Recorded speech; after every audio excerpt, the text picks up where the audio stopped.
Hi, my name is Melissa, and today joining me are a couple of my classmates. Hi, my name is Roxanne. Hi, my name is Maria. Hi, I'm Naz. I'm Kevin. I'm Muzammil Khan. And today we'll be discussing and analyzing how the US based company Honeywell was able to break into the Chinese market despite a lot of general or political tensions between the two countries. So, Honeywell is an aerospace and industrial conglomerate, and there were many issues with the company operating within China, given that China has a lot of authoritarian rules that led to many ethical challenges. For example, even large companies such as LinkedIn, they ceased their operations in China because of such strict and controversial rulings. And Shane Tedraji really acknowledged these barriers and identified ways to still find success when he took over Honeywell China in 2004. And he did so by identifying three main strategies. So the first being immersifying Honeywell into the Chinese business culture, which really allowed them to build stronger connections with the Chinese officials and locals, which again helped them get better partnerships, better initiatives. And the second one being that they made it a point that you don't need to speak English if you're working on the sales team in Honeywell China, because that's not the main point of focus. The third one was being that they tried to outcopy the copycats. So this meant developing items and pricing them half of its global equivalents to really push them out. So today we'll be discussing two main components. The first one being an analysis presented by Maria, Roxanne, and Simon, and the second one being a recommendation of further ideas and kind of points in where we had some controversy or some contentions. And this will be presented by Kevin and Naz. The internal overview of the successful comeback that Honeywell has developed is that there was an increase in human resources. This being said, the company was able to employ individuals who fluently spoke Chinese and made fluency in English not a requirement.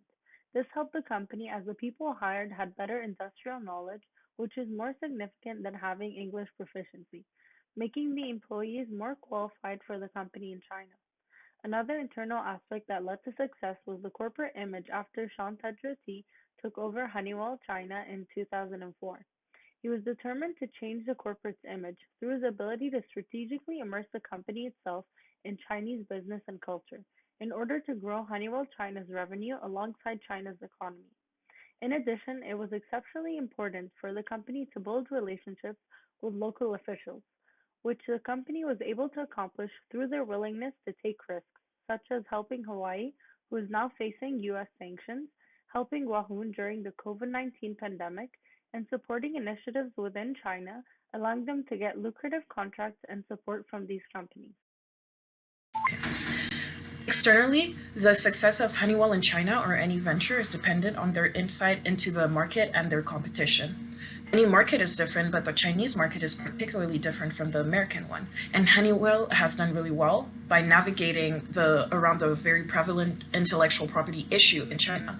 American firms have approximated that China has stolen about $100 billion worth of intellectual property from them. And Honeywell chose to respond to copycats by producing more copycats, which showed an understanding of the competition as well as the Chinese market, where price matters more than quality. And this approach has also allowed them to succeed where many American firms have failed. Lastly, Honeywell has demonstrated their priority in the growth of their sales despite the political risk of running an American business in China. And they've succeeded that by aligning themselves with the same ethical rules as China instead of following American ethics, particularly in the case of China's Belt and Road Initiative, and by helping Chinese corporations with their projects. That is foreign to the company, they needed to change their default way of thinking and understand the customers in their new market.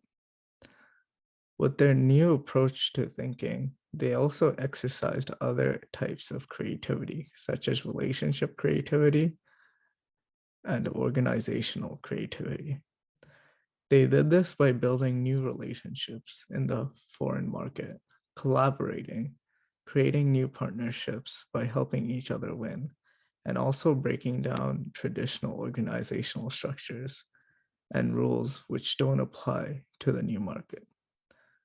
innovation type of synthesis is what Honeywell used as a function for in the entrepreneurial process.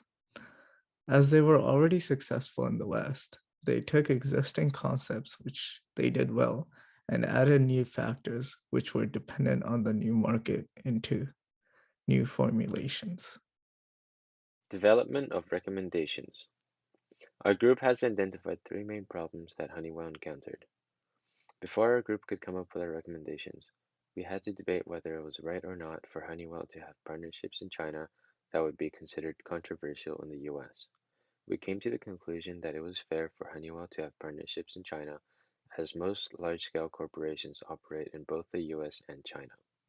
Our group also discussed and debated the ethicality of how Honeywell made the prices of the turbochargers cheaper in China than their global equivalent. We came to the conclusion that this was fair, as many other brands have similar price variations with region. With different regions, demand is varied and average consumer willingness to pay varies as well, leading to different prices throughout the world. Entering a foreign market comes with many challenges, from learning the local language to adapting to local culture and regulations. How Honeywell dealt with this issue was for the manager of Honeywell himself to immerse himself in Chinese culture and work with Chinese companies to become more familiar with the environment. He also learned how to speak Mandarin, as well as made connections with high-ranking Chinese officials by helping out the Wuhan district during the COVID-19 pandemic. Our long-term solution is to build a healthy relationship with clients in China and adapt into their business culture. Our short-term solution is to hire trusted local experts who have certain knowledge and experience in the field to co-manage the China branch. Overall, our recommendations are to hire native Chinese experts who have experience in the field and integrate them into various levels of the company, so they can provide worthy insight to each particular position. Next, we're going to look at efficiency. Employee recruitment is a crucial process as efficiency and productivity are the key components of a successful corporation. Honeywell's approach to the recruitment process was to make sure that English was not a job requirement and that all interviews were conducted in Chinese in hopes of hiring more skilled and qualified candidates. Our team came up with the short-term solution of hiring translators and the long-term solution of hiring qualified workers proficient in both English and the local language. Honeywell's solution focuses on the weaker sides and shows that they set their priorities straight. They hire people with better industrial knowledge than English proficiency, which ultimately increases their efficiency of workforce. This shows that they are great at analysis skills and they can adjust quickly to change. Our recommendations, starting with hiring translators, works for the short term but not practical, as it takes time to communicate with translators and it can get very frustrating easily on the Chinese corporations end. Also, hiring qualified workers proficient in English and local language might work, but it will be very costly to hire those workers who are both skilled and have two languages. Then we're going to look at copycats problem. Competition is inevitable in business culture. Constant development and innovation strategies are required to outdo the rival companies.